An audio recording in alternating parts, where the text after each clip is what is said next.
So just another quick comparison of what I was explaining about before with the oil pump. So this is the Cressida oil pump. This is the Supra oil pump. So physically they're different. That hose comes out the front. This one it's out the back. Now the biggest problem is this mounting hole. So on this one it's, you know, say 3 o'clock, but on this one it's at 12 o'clock, so it's 11 o'clock. So we need to drill and tap that hole inside the block. So let me just show you where that is.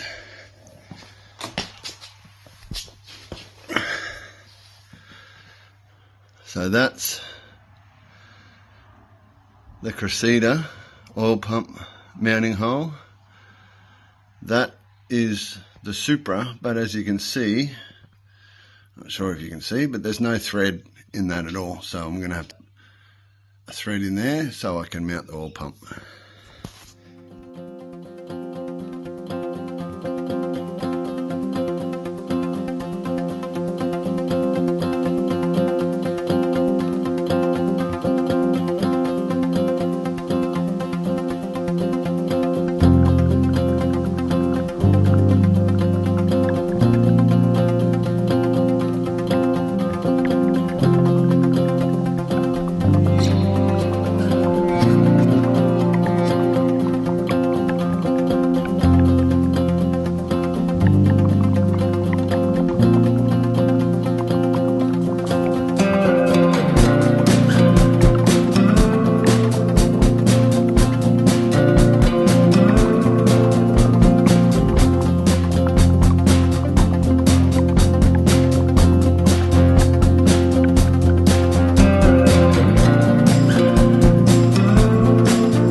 Supra pump is fitted to Cressida block. Excellent. Oh yeah, so update. Sump is on, all pumps in, all done up. Cleaned off all the gaskets. Put on some new RTV. Scraped off all the old RTV, as you can see. Makes a mess, but yeah, sump is on, oil pump is bolted up. Progress, I guess. Next step, put the gearbox back on.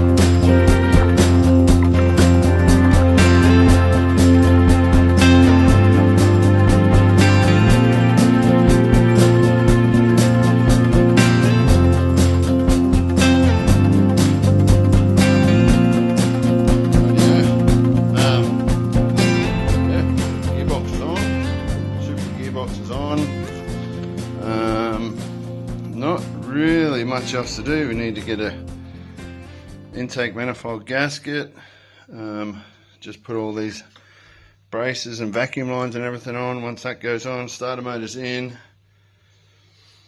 cables are there. I've got to put this front plate back on for the gearbox cover plate.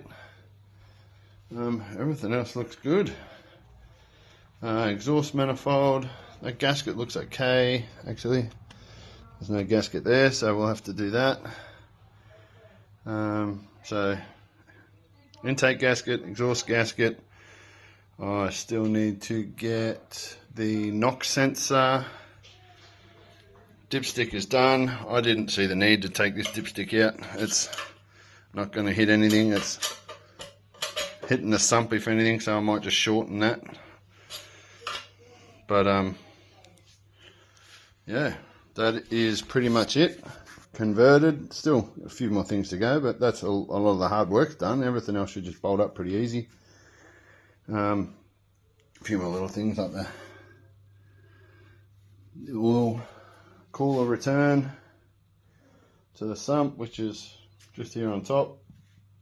Engine mounts are all done. It's just a nut and bolt check now and just finalize everything. Just looking at it, making sure everything's done. Here's the Supra block. So we'll probably strip this one down, see what's wrong with it, rebuild it. That way we've got a spare if we ever need it. Maybe put a manual behind this one, maybe turbo this one, who knows. But yeah, future. Progressing on, I've had to use Cressida. I believe that's for cold start injector temperature switch. That one is Supra, transferred over.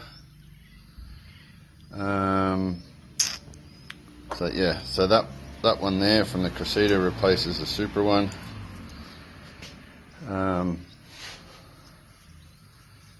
What else? Actually, the knock sensor, which is pretty interesting. Where is it? Where have I put it? Alright, so the knock sensor, I thought I was going to need to change the harness for it, but that bolts into, oh, where is it? That bolts into the plug for that one. So the plug works. It's not a perfect fit, but it fits enough to contact and sit well enough, I guess. So if you're ever wondering, you don't have to change the plugs. You can if you like, but the plug will work.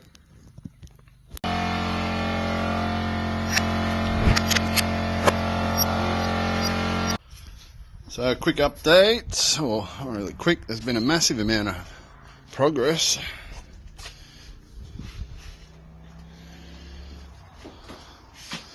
So now it's just, it's in, the engine mounts are located.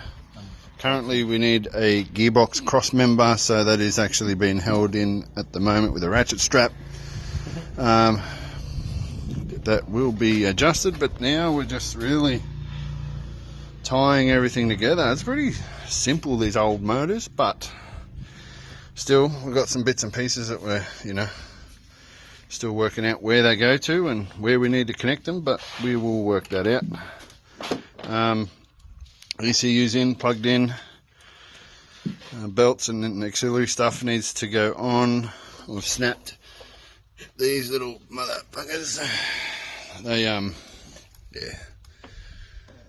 these things are terrible. It's so brittle, always breaking. I think I've got 5 here and they're all broken. Outside of that, cooler lines, trans cooler lines, oil cooler lines, battery lines, coils. Can someone tell me what these are? Because we've got one that was already here, bolted to the harness. That's the body harness, because that goes into here, and then we've got one that came with the engine harness. So are they different, or have we just doubled up? Oh yeah, so I've made some new brake lines.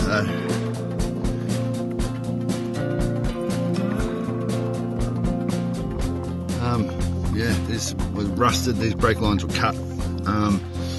God knows how long we've been sitting there for, open like that with no seal. So at the moment, just swapping out to the brake master cylinder for a new second-hand item, so hopefully this does the job. We can bleed the brakes and get it driving properly.